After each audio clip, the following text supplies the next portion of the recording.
Vivo T3 Ultra இந்த device நமக்கு 8+128 நமக்கு 30,000 கிட்ட சேல் பண்றாங்க. 1000 rupees பேங்க் ஆஃபர் இருக்கு. ஸோ ஃபைனலாக நமக்கு 29 அந்த ப்ரைஸ்க்கு வந்து பார்த்தீங்கன்னா இந்த டிவைஸ் வந்து கிடைக்குது. ஸோ இன்னைக்கு இந்த வீடியோவில் வந்து பார்த்தீங்கன்னா 30,000 rupeesல வந்து பார்த்தீங்கன்னா இந்த டிவைஸ் வாங்கலாமா? ஸோ இன்னைக்கு இந்த வீடியோ வந்து பார்த்தலாம். இதான் இந்த Vivo T3 Ultra வர்ற பாக்ஸ். ஸோ பாக்ஸ் ஓப்பன் பண்ணோம் அப்படின்னா உள்ள மொபைல் வந்து கொடுத்துருக்காங்க. அதுக்கப்புறம் IEMI ஸ்டிக்கர் வந்து இருக்கு. தென் டிபி கேஸ் வந்து கொடுத்துருக்காங்க. தென் டாக்குமெண்ட்ஸ் 18 வாட் சார்ஜர் அடாப்டர் வந்து கொடுத்துருக்காங்க. Type A to type C charger cable. Then sim tool வந்து பார்த்தீங்கன்னா கொடுத்துருக்காங்க. இப்போ நெக்ஸ்ட் ஒன் டிசைன் பொறுத்த வரைக்கும் இந்த டிவைஸ் நமக்கு 2 கலர் ஆப்ஷன் வந்து இருக்கு. லூனார் கிரே அதுக்கப்புறம் ஃபாரஸ்ட் கிரீன் அப்படின்னு சொல்லிட்டு நம்ம கிட்ட இருக்க கலர் ஆப்ஷன் வந்து பார்த்தீங்கன்னா லூனார் கிரே. டிவைஸோட பேக் சைடில் நமக்கு வந்து பார்த்தீங்கன்னா கிளாஸ் யூஸ் பண்ணியிருக்காங்க. சைடு ஃப்ரேம் நம்ம பிளாஸ்டிக் தான். திக்னஸ் பொறுத்த வரைக்கும் 7.58 mm திக்னஸ் வந்து கொடுத்துருக்காங்க. இந்த வெயிட்டை பொறுத்த வரைக்கும் 195 கிராம் வெயிட் வந்து கொடுத்துருக்காங்க. ஸோ டிவைஸ் நமக்கு ரொம்ப ரொம்ப லைட் வெயிட்டாக வந்து இருக்கு. தென் டிவைஸ் நம்ம கையில் பிடிச்சி யூஸ் பண்ணும்போது நல்ல ஒரு ப்ரீமியம் ஃபீல் வந்து பார்த்தீங்கன்னா கிடைக்குது. ஐபி ரேட்டிங் பொறுத்த வரைக்கும் IP68 வந்து பார்த்தீங்கன்னா கொடுத்துருக்காங்க. டிஸ்பிளே பொறுத்த வரைக்கும் 6.78 inches 1.5K AMOLED டிஸ்பிளே வந்து பார்த்தீங்கன்னா கொடுத்துருக்காங்க. 120 Hz ரெஃப்ரெஷ் ரேட் வந்து இருக்கு. 1200 nits ஐபீம் வந்து பார்த்தீங்கன்னா கொடுத்துருக்காங்க. தென் பீக் பிரைட்னஸாக நமக்கு வந்து பார்த்தீங்கன்னா 4500 nits பீக் பிரைட்னஸ் வந்து பார்த்தீங்கன்னா கொடுத்துருக்காங்க. 4500 nits பீக் பிரைட்னஸ் அப்படின்றது நமக்கு அந்த SDR வீடியோ பார்க்கும்போது அப்போ மட்டும் தான் கிடைக்கும். மற்றபடி நம்ம ஜென்ரல் நியூஸுக்கு வந்து 1200 nits பீக் பிரைட்னஸ் வந்து இருக்கும். நமக்கு அவுட்டோர் கண்டிஷன் நல்லா பிரைட்டாகவே இருக்கு. இந்த டிவைஸ் நமக்கு வந்து பார்த்தீங்கன்னா கர்வ்டு பேனல் நமக்கு இங்கே பார்த்தீங்கன்னாலே தெரியும். அந்த லுக்கு நல்லாவே இருக்கு. ஸோ நம்ம ஃபிளாட் டிஸ்பிளே கம்பேர் பண்ணும்போது இந்த கர்வ்டு பேனல் நமக்கு வந்து நல்ல ஒரு ப்ரீமியம் லுக் வந்து கொடுக்கும். பட் அதே சேம் டைம் நமக்கு ஒரு சில ப்ராப்ளமும் வந்து இருக்கு. லைக் அந்த டெம்பர் கிளாஸ் அதெல்லாம் வந்து கிடைக்காது. ஃபிளாட் டிஸ்பிளே டெம்பர் உடஞ்சி போச்சு அப்படின்னா அதிகபட்சம் 100 150 டக்குன்னு கழட்டி போட்டு வேற மாத்திட்டு போயிட்டே இருக்கலாம். இதே நீங்க கர்வ்டு பேனல் வாங்கியிருந்தீங்க அப்படின்னா UV எல்லாம் போட்டுருந்தீங்க அதை ரிமூவ் பண்ணிட்டு திரும்பி ஒட்டணும். அதுக்கான காஸ்ட்டும் வந்து ஜாஸ்தி. UV ஒட்டி நம்ம அது மூலம் ஏதாவது பார்ட்ஸ் எல்லாம் டேமேஜ் உள்ள போயிருச்சு அப்படின்னா வாரண்டி கிளைம் ஆகாது. ஸோ இந்த மாதிரி ப்ராப்ளம்லாம் நமக்கு வந்து பார்த்தா ஃபிளாட் டிஸ்பிளேக்கு இல்லை, கர்வ் டிஸ்பிளேக்கு இருக்கு.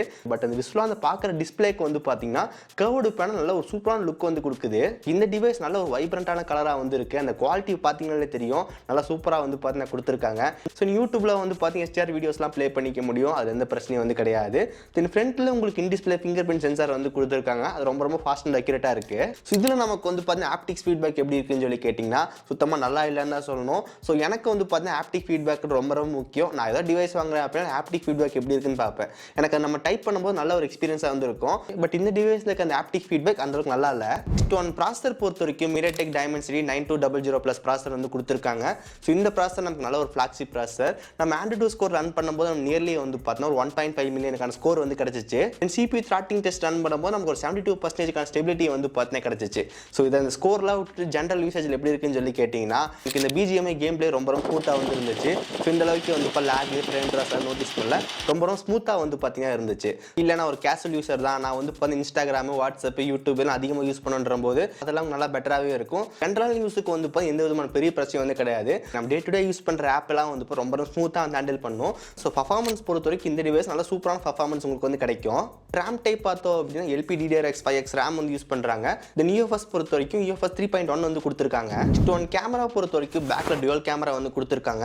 15 megapixel main camera Sony IMX921. தென் அதுக்கப்புறம் 8 மெகாபிக்சலுக்கான அல்ட்ரா வைட் ஆங்கிள் லென்ஸ் வந்து கொடுத்துருக்காங்க. ஃப்ரண்ட் அண்ட் நமக்கு வந்து 15 மெகாபிக்சலுக்கான ஃப்ரண்ட் கேமரா வந்து கொடுத்துருக்காங்க.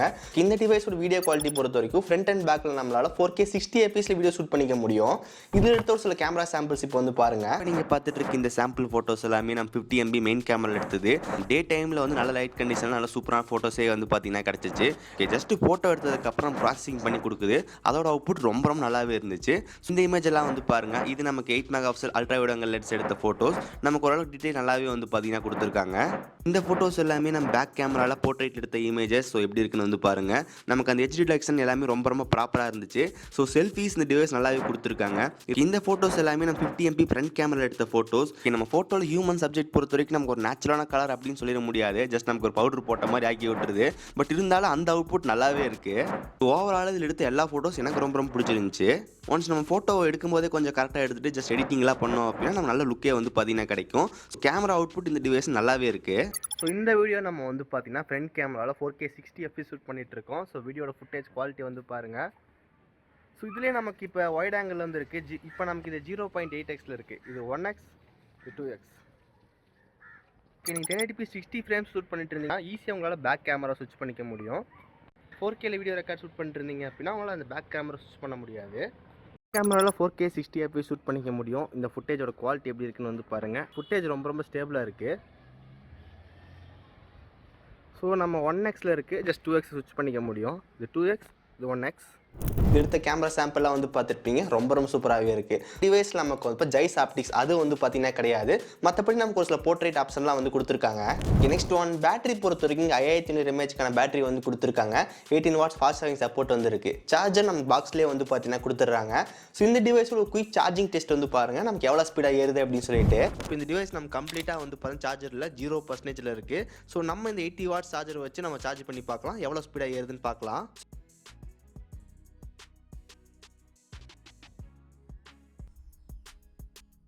ஸோ இப்போ கரெக்டாக நமக்கு வந்து 10 நிமிஷம் ஆச்சு. ஸோ இப்போ நமக்கு 18%க்கான பேட்டரி வந்து ஏறி இருக்கு. 20 மினிட்ஸ் நமக்கு 36% வந்து ஆயிருக்கு.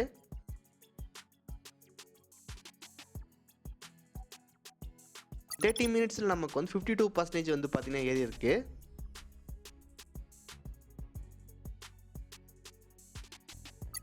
40 மினிட்ஸில் நமக்கு வந்து 70%. 15 மினிட்ஸில் நமக்கு வந்து 90%. ஃபைனலாக 55 நிமிஷத்தில் வந்து பார்த்தீங்கன்னா 100% சார்ஜ் வந்து ஃபில் ஆயிருது. இந்த டிவைஸ் நம்ம 0 to 100 வந்து பார்த்தீங்க என்னோட சார்ஜிங் டெஸ்ட்டில் 55 மினிட்ஸ் கிட்ட வந்து பார்த்தீங்கன்னா ஏறுது. ஸோ இது நமக்கு வந்து பார்த்தீங்கன்னா மேக்ஸிமம் 1 hour அந்த டைமுக்குள்ள வேரி ஆகும். ஸோ 1 hourக்கு உங்களால் வந்து பார்த்தீங்கன்னா ஃபுல் சார்ஜ் வந்து பண்ணிக்க முடியும். இந்த டிவைஸ் நமக்கு வந்து பார்த்தீங்கன்னா 55 மினிட்ஸ்லேயே வந்து பார்த்தீங்கன்னா 100% சார்ஜ் வந்து ஃபில் ஆயிருது. நான் இந்த டிவைஸை வந்து பார்த்தீங்கன்னா ஃபுல் சார்ஜ் பண்ணிட்டு 0 வரைக்கும் யூஸ் பண்ணிட்டு இருந்தேன். கம்ப்ளீட்டாக வந்து பார்த்தீங்கன்னா 6 மணி நேரம் 48 நிமிஷத்துக்கான ஸ்க்ரீன் டைம் வந்து கிடச்சிருக்கு. இது நல்லா ஹெவியாக யூஸ் பண்ணி ஸோ நம்ம நார்மலாக வந்து கேஷுவலாக யூஸ் பண்ணுறோம் அப்படின்னா கண்டிப்பாக நமக்கு 7 மணி நேரத்தில் 7.5 மணி நேரத்துக்கான ஸ்க்ரீன் டைம் வந்து பார்த்தீங்கன்னா கண்டிப்பாக வந்து கிடைக்கும். இந்த டிவைஸ் நமக்கு வந்து பேட்டரி ஒரு சில டைம் நிற்கிறதுல அப்படின்னு சொல்லி 2-3 கமெண்ட்லாம் வந்து பார்த்துருந்தோம். பட் எனக்கு வந்து பார்த்தீங்கன்னா அசால்ட்டாக 7 மணி நேரத்துக்கான ஸ்க்ரீன் டைம் வந்து பார்த்தீங்கன்னா கிடைக்குது. மேபி அவங்களுக்கு கிடைச்ச யூனிட்டில் ஏதாவது ப்ராப்ளமாக இருந்திருக்குமா, இல்லை வந்து பார்த்தீங்கன்னா அவங்க யூஸ் பண்ணுற ஆப்ஸ் எப்படி யூஸ் பண்ணுறாங்கன்னு தெரியல. ஸோ எனக்கு வந்து பார்த்தீங்கன்னா பேட்டரி பேக்கப் நல்லா தான் இருந்துச்சு. பட் ஒரு சில பேர் வந்து கமெண்ட் பண்ணுறாங்க நமக்கு இந்த மாதிரி பேட்டரி வந்து டிவைஸில் வந்து ப்ராப்பராக இல்லை அப்படின்னு சொல்லிட்டு. பட் நான் யூஸ் பண்ணும்போது வந்து பார்த்தீங்கன்னா அந்த மாதிரி ப்ராப்ளம் வந்து இல்லை, பேட்டரி எனக்கு நல்லா ப்ராப்பராக நிற்குது. நெக்ஸ்ட் நெட்வொர்க் கனெக்டிவிட்டி பொறுத்த வரைக்கும் 8 5G பேண்ட் வந்து கொடுத்துருக்காங்க. ஸோ 5G இந்த டிவைஸ் நல்லா ப்ராப்பராகவே இருந்துச்சு. ஸோ இங்கேயும் நமக்கு 5G யூஸ் பண்ணுறதுக்கு 4G ஸ்விட்ச் ஆகிறது அந்த மாதிரி எந்த ப்ராப்ளமும் இல்லை. 5G ரொம்ப நல்லா ஸ்டேபிளாகவே இருக்குது. தென் மற்றதுன்னு பார்த்தீங்க அப்படின்னா ப்ளூடூத் 5.3 வந்து கொடுத்துருக்காங்க. Wi-Fi 7 வந்து இருக்குது. தென் NFC இந்த டிவைஸ் வந்து அவைலபிளாக இல்லை. ஓகே, நெக்ஸ்ட் ஃபிசிக்கல் பிளேஸ்மெண்ட் பொறுத்த வரைக்கும் மேலே உங்களுக்கு ப்ரொஃபஷனல் போர்ட்ரேட் அப்படின்னு மென்ஷன் பண்ணியிருக்காங்க. அது பக்கத்தில் வந்து மைக் இருக்குது. தென் ரைட் சைடில் நமக்கு வால்யூம் பட்டன்ஸ் வந்து கொடுத்துருக்காங்க. அது கீழே பவர் பட்டன் வந்து இருக்குது. இதே கீழே பாட்டமில் நமக்கு வந்து ஸ்பீக்கர் வந்து கொடுத்துருக்காங்க. அது பக்கத்தில் டைப் சி சார்ஜிங் போர்ட் வந்து இருக்குது. அது பக்கத்தில் மைக் வந்து கொடுத்துருக்காங்க. அது பக்கத்தில் சிம் கார்ட் ட்ரே வந்து இருக்குது. இது உங்களால் வந்து 2 சிம் கார்டு வந்து போட்டுக்க முடியும். மெமரி கார்டு சப்போர்ட் வந்து கிடையாது. ஓகே, லெஃப்ட் சைடில் நமக்கு வந்து எதுவும் இல்லை. ஸ்பீக்கர் பொறுத்த வரைக்கும் இந்த டிவைஸ் நம்ம டுவல் ஸ்டீரியோ ஸ்பீக்கர் வந்து கொடுத்துருக்காங்க. நெக்ஸ்ட் சாஃப்ட்வேர் பொறுத்த வரைக்கும் இந்த டிவைஸ் நமக்கு வந்து FunTouch OS 14 based on Android 14 தான் டிஃபால்ட்டாக இருக்குது. ஸோ இந்த டிவைஸ் நம்ம FunTouch OS 15 வந்து அவைலபிளாக இருக்குது. ஸோ நம்ம செட்டிங்ஸ் பேஜில் போய் அப்டேட் பண்ணிக்கலாம். தென் அதை அப்டேட் பண்ணி முடிச்சக்கப்புறம் நமக்கு Android 15 வந்து பார்த்தீங்கன்னா போயிடும். இந்த டிவைஸில் அவங்க ப்ராமிஸ் பண்ணது வந்து பார்த்தீங்கன்னா 2 இயர்ஸ்க்கான சாஃப்ட்வேர் அப்டேட், தென் 3 இயர்ஸ்க்கான செக்யூரிட்டி பேட்ச் கொடுப்போம் அப்படின்னு சொல்லியிருந்தாங்க. ஸோ இப்போ நம்ம FunTouch OS 15 வந்து பார்த்தீங்கன்னா கொடுத்துட்டாங்க. ஸோ FunTouch OS 16 தான் இதோட ஃபைனல் வெர்ஷன். அதுக்கப்புறம் எதுவும் வராது. தென் செக்யூரிட்டி பேட்ச் இன்னும் நமக்கு 2 இயர்ஸ்க்கான செக்யூரிட்டி பேட்ச் வந்து இருக்கு. இந்த FunTouch OS இங்கே நமக்கு Vivo T3 Ultraல ரொம்பவே நல்லா இருக்கு. நல்ல ப்ராப்பரான அனிமேஷன் வந்து பார்த்தீங்கன்னா கொடுத்துருக்காங்க. App opening and closing time ரொம்ப ஃபாஸ்ட்டாகவே இருக்கு. தென் அதுக்கப்புறம் நம்ம கேலரியில் வந்து பார்த்தீங்கன்னா ஒரு சில AI ஃபீச்சர்ஸ்லாம் வந்து பார்த்தீங்கன்னா கொடுத்துருக்காங்க. இதை பற்றி எக்ஸ்பிளைன் பண்ணி நேற்று ஒரு வீடியோ வந்து போட்டிருக்கோம். FunTouch OS 15 என்ன புது ஃபீச்சர் வருது அப்படின்னு சொல்லிட்டு. ஸோ அந்த வீடியோ வந்து மறக்காம செக் பண்ணி பாருங்க. பட் இன்னும் கூட இந்த FunTouch OSல வந்து பார்த்தீங்கன்னா ஐகான் சேஞ்ச் பண்ணிட்டு இது நோட்டிஃபிகேஷன் பார் டிசைன் கொஞ்சம் சேஞ்ச் பண்ணாங்க அப்படின்னா FunTouch OS பார்க்கறதுக்கு இன்னும் கூட கொஞ்சம் நல்லாவே இருக்கும். சாஃப்ட்வேர் பொறுத்த வரைக்கும் நம்ம ஜென்ரல் யூஸுக்கு வந்து பார்த்தீங்கன்னா எந்த விதமான ப்ராப்ளமும் இல்லை. இங்கே நிறைய ஃபீச்சர்ஸும் வந்து பார்த்தீங்கன்னா கொடுத்துருக்காங்க. ஃபைனலாக ப்ரைஸிங் பொறுத்த வரைக்கும் இந்த டிவைஸ் நமக்கு 3 வேரியன்ட் வந்து இருக்குது. 8+128 நமக்கு வந்து 30,000 கிட்ட சேல் பண்ணுறாங்க. ஸோ நமக்கு ஒரு பேங்க் ஆஃபர்லாம் போக 28,709 அந்த ப்ரைஸ்க்கு வந்து பார்த்தீங்கன்னா கிடைக்குது. 8+256 நம்ம 32,000 கிட்ட சேல் பண்ணுறாங்க. ஸோ பேங்க் ஆஃபர்லாம் போக 30,689 அந்த ப்ரைஸ்க்கு வந்து கிடைக்குது. தென் 12+256 உங்களுக்கு வந்து 34,000 கிட்ட சேல் பண்ணுறாங்க. ஸோ பேங்க் ஆஃபர்லாம் போக 32,669 அந்த ப்ரைஸ்க்கு வந்து பார்த்தீங்கன்னா இப்போ கிடைக்குது. இந்த ப்ரைஸ்ன்றது நமக்கு வந்து வேரியேட்டே வந்து இருக்கும். ஸோ நீங்கள் செக் பண்ணும்போது வேற பைசா வந்துருக்கலாம். எங்கிட்ட இருக்கிறது வந்து 8+256 நான் இது வாங்கும்போது வந்து பார்த்தா 32,000 கிட்ட இருந்துச்சு. எனக்கு பேங்க் ஆஃபர் வந்து 3,000 rupees வந்து கொடுத்துருந்தாங்க. ஸோ பேங்க் ஆஃபர்லாம் போக எனக்கு ஃபைனலாக வந்து 29,000 அந்த ப்ரைஸுக்கு வந்து பார்த்தீங்கன்னா 8+256 வந்து கிடைச்சிச்சு. ஃபைனலாக அதோட பேஸ் வேரியன்ட் 8+128 நம்ம 30,000 கிட்டே வந்து பார்த்தீங்கன்னா கிடைக்கும். இதே ப்ரைஸ் ரேஞ்ச் நமக்கு வேற என்ன டிவைஸ் இருக்குன்னு சொல்லி கேட்டிங்கன்னா நமக்கு OnePlus Nord 4 வந்து இருக்குது 30,000ல. பட் பேங்க் ஆஃபர்லாம் போடாமல் 25,000 அந்த ப்ரைஸ்க்கே வந்து கிடைக்கும். இதே மாதிரி Realme GT60 வந்து இருக்குது. தென் அதுக்கப்புறம் நமக்கு வந்து பார்த்தீங்கன்னா OnePlus 12 சோலார் டிவைஸ் வந்து இருக்குது. அது நமக்கு ஸ்னாப்டிராகன் 8 Gen 2 வந்து பார்த்தீங்கன்னா கொடுத்துருப்பாங்க. அது இன்னும் கூட கொஞ்சம் வாங்குறது பெட்டராக வந்து இருக்கும். பட் ஒன் ப்ளஸ்னால் நமக்கு அந்த க்ரீன் லைன் வரணும் அப்படி யோசிப்போம். பட் அது வந்தாலும் நம்ம ஃப்ரீயாக வந்து மாற்றி தராங்க. உங்களுக்கு அது ப்ராப்ளம் இல்லைனா அந்த டிவைஸ் கூட செக் பண்ணி பார்க்கலாம். ஸோ இந்த விவோ T3 அல்ட்ரா நம்ம கம்ப்ளீட்டாக ஒரு ஆல்ரவுண்டராக வந்துருக்கு. இதுக்கு மட்டும் நம்ம பார்த்த one plus 12R, Realme GT60, தென் அதுக்கப்புறம் ஒன் ப்ளஸ் நாட் 4 இதெல்லாம் கம்பேர் பண்ணும்போது நமக்கு இதோட டிவைஸில் இருக்கிற அந்த கேமரா அவுட்புட் ரொம்ப ரொம்ப நல்லா இருக்குது. தென் பர்ஃபார்மன்ஸும் எனக்கு ரொம்ப நல்லா இருந்துச்சு. பேட்டரி பேக்கப் பொறுத்த வரைக்கும் 7 hours வந்து பார்த்தா கண்டிப்பாக கிடைக்குது. ஓவராலாக 30,000 ரூபா அந்த ப்ரைஸுக்கு வந்து பார்த்தா நல்ல ஒரு வேல்யூ ஃபார் மணியாக தான் இருக்குது. எனக்கு நல்லா இல்லைன்னு தோன்றது வந்து பார்த்தீங்கன்னா அந்த ஆப்டிக் ஃபீட்பேக் அது இன்னும் கொஞ்சம் பெட்டராக வந்து இருந்திருக்கலாம். தென் அதுக்கப்புறம் அந்த ஃபன் டச் OS ஸோ இன்னும் கூட அவங்க வந்து பார்த்தா ஏதாவது ஒர்க் பண்ணி கொஞ்சம் டிசைன் மாற்றினா நல்லா இருக்கும். ஸோ ஃபன் டச் OS எனக்கு கொஞ்சம் பிடிக்கல, அவ்வளோதான். மற்றபடி இந்த டிவைஸ் வந்து கம்ப்ளீட்டாக ஒரு ஆல்ரவுண்டர் டிவைஸ் தான். 30,000 rupeesல வந்து கண்டிப்பாக செக் பண்ணி பார்க்கலாம். ஸோ இந்த டிவைஸ்க்கான பெஸ்ட் பை லிங்க் டிஸ்கிரிப்ஷன் வந்து கொடுத்துருக்கேன், மறக்காம செக் பண்ணி பாருங்க. ஓகே ஸோ கைஸ், ஸோ இந்த வீடியோ யூஸ்ஃபுல்லாக இருக்குன்னு நினைக்கிறேன். இந்த வீடியோ யூஸ்ஃபுல்லாக இருந்துச்சுன்னு நினைச்சீங்கன்னா மறக்காம ஒரு லைக் கொடுங்க. தென் இதே மாதிரி வீடியோஸ் பார்க்கறதுக்கு கீழே இருக்கிற கிளிக் பட்டன் கிளிக் பண்ணி மறக்காம சப்ஸ்கிரைப் பண்ணி ஃபாலோ பண்ணுங்க. இந்த வீடியோ அவ்வளோதான், இன்னொன்று சந்திக்கிறேன். See you guys, bye, have a nice day.